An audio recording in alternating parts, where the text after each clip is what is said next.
Hey, how's it going, guys? So the customer wanted me to make a quick video on how I fixed this Axis Flying Z. It's a little Cinewhoop, and I'll show you what I done to fix it. And so the customer stated that he uh, he flashed it, and he thinks he bricked it. He tried everything. He went to Zadig and tried all these programs and couldn't get nothing to work. So I'll show you exactly what I did. So I took the drone apart and I found out that he has a Hack RC uh, AIO in it. And I located the boot button. Right here's the boot button.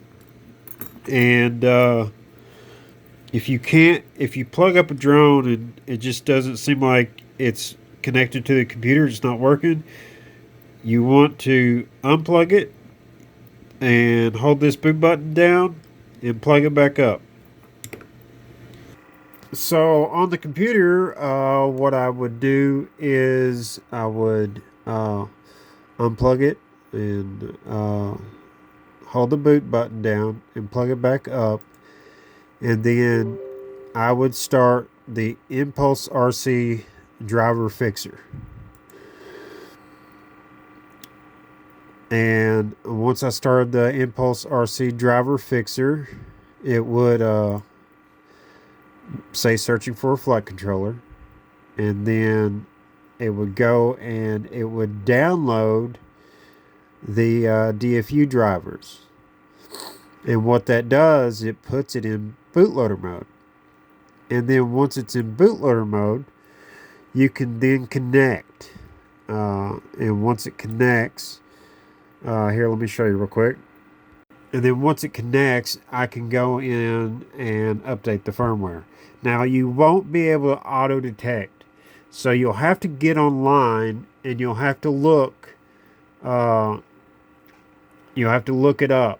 So if you have to find the AIO for it and everything, so if you could just go Axis Flying AIO, just Google search this around until you're able to find it. You can hit images, and the number one image that came up that looked just like the chip was the Hack RC. And then once you get into finding what the firmware is for the Hack RC, then you can come over here, which this one was, you just type in Hack RC, and it's Hack RC F411D. And then you go ahead and you select what release you want. I like 450, and then you load the firmware and you flash it. We've already done this one. We loaded it, flashed it. And then here's a new flash, and here you can see that we now have that working. So now this will all go back together, and then we will just be doing the configurations like normal. And I'll show you what I do to get the configurations done, and real quick. Now you don't necessarily have to take the drone apart if you can find the boot button and identify the actual drone's chip. But here, we'll go over this real quick.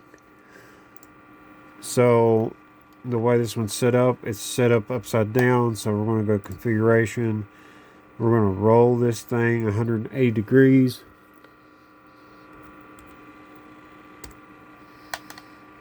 Save and reboot.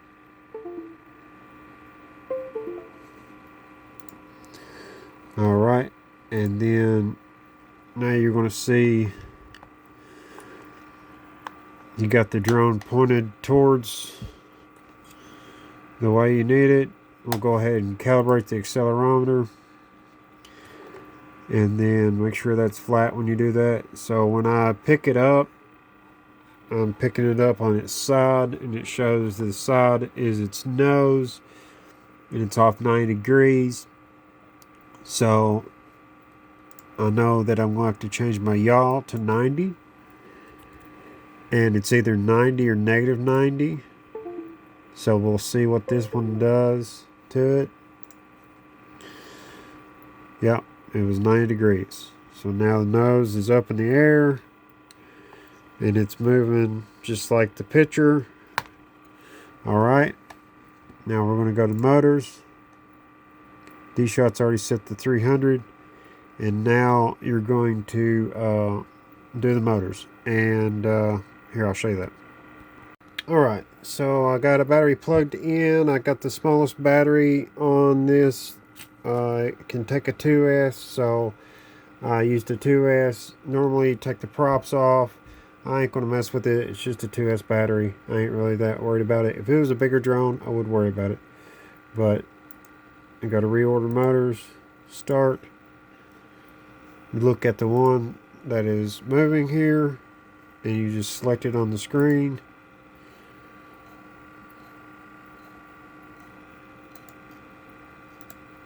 And then you save that. Alright, now you're going to see which way your props are facing. Your props are facing this way. So you see this one right here, how it's tilted this way. That's going to be props out. So that's going to be motor direction is reversed. Save and reboot. Alright, now we're going to do the motor direction. You understand the risk, I'm going to do them individually.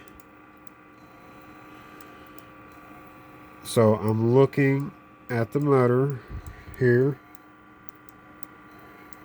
and seeing which way it's spinning. So you can do this with a brush, or you can actually just feel the air off of it. If you feel the air blowing down, then it's going the right way.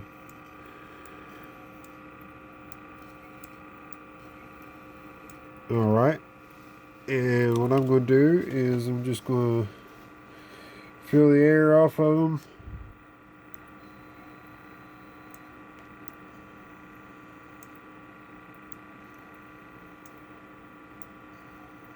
And surprisingly, they all feel like they're going the right way. But I'm going to check real quick because you really need two hands to do this. I'm going to do it real quick. So, yep, surprisingly, they were all right. So I can just close this out. Now, at this time, when you do that, normally your light is blinking down here for your LRS. So I'll just go ahead and go down here to Wi-Fi. And I'll look for Express LRS. So I'll go to Express LRS. I'll connect. When I hit connect, it's going to go ahead and bring up my page right here. I'm going to put in my binding phrase right here. And then I'm going to save and set configuration. Press OK. Now at this time, it's set. I can go ahead and unplug my drone, and I'm going to turn on my radio. Welcome to HTN 100. Alright, and then I'm just going to make sure my drone is completely unplugged. And now I am going to plug it back in the USB port.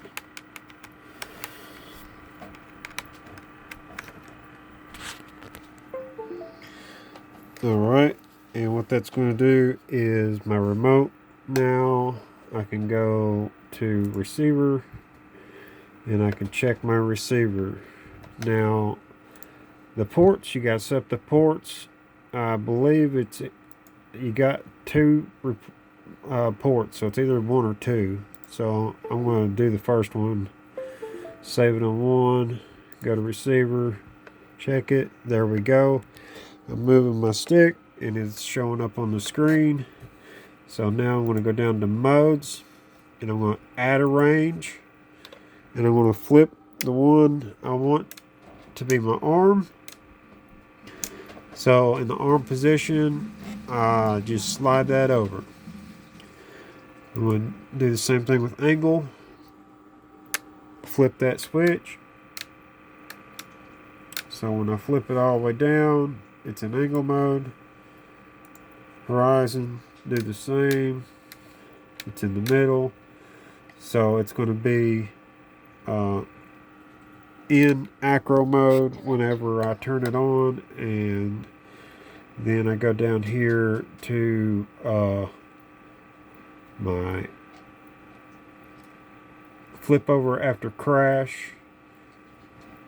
So let's see here, where is flip over after crash? Because if you get it stuck somewhere, you can have a chance of getting out. Add the range. We'll set it to this one. So find the position of the yellow mark right here and then move the yellow bar over it, and now I'm going to save that. So now my radio is set up, and all I have to do is set my OSD up. So my UART 1 was definitely that, so I've only got one more UART. I'm going to set that to VTX MSP DisplayPort. And then OSD. Oh, I forgot to save that. Save and reboot.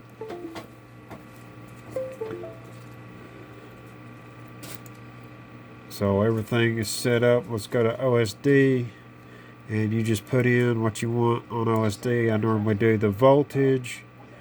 And then I do the battery voltage. And that's about it.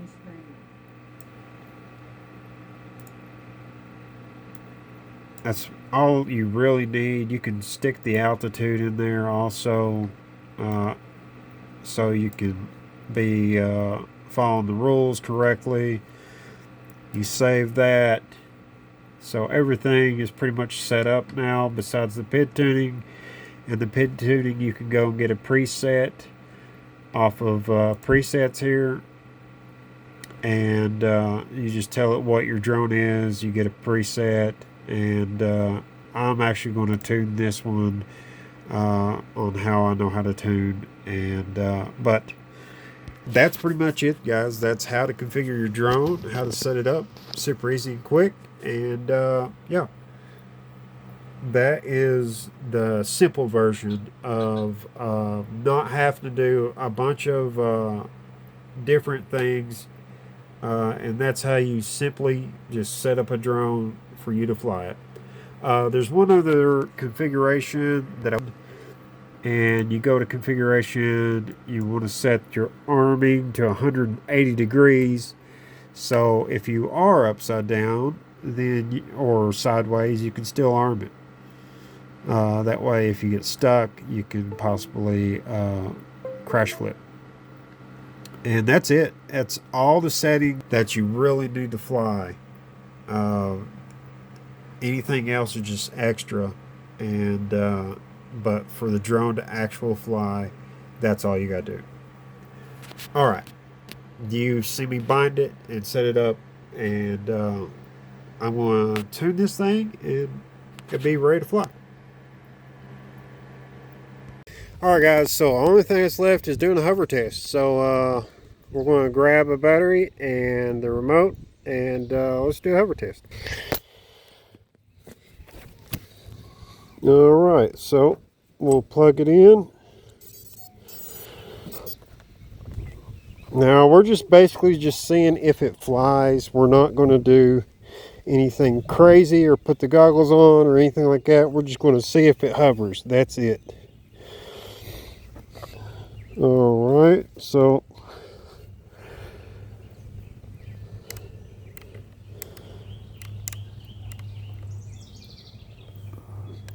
make sure. So we know we got connection here and everything. I'm seeing connection, but I'm not getting it to arm. Alright, so I gotta check and see what's going on. Alright, so we are going to check the flags here, and we see the flags, arming disable flags, load MSP. So it usually means that the CPU usage is too high. If I look in the corner here, I see 63% load. So I'm going to go over here to configuration, and I'm going to turn down the PID loop frequency. Let's turn it down to 4.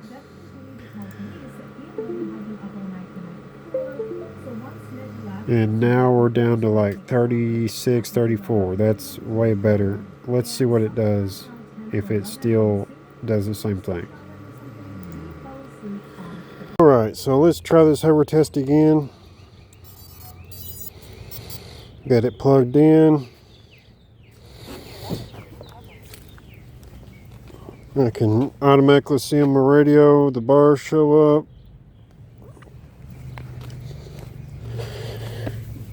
Set it down. Alright, let's see if this thing hovers. Got my arm button.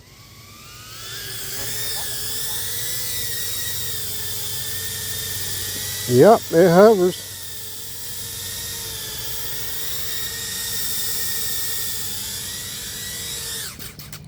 Now, I am going to immediately land it. And now I'm going to check the motors. Make sure the motors are not warm. Motors seem fine. Take it off again. Give it a couple punches.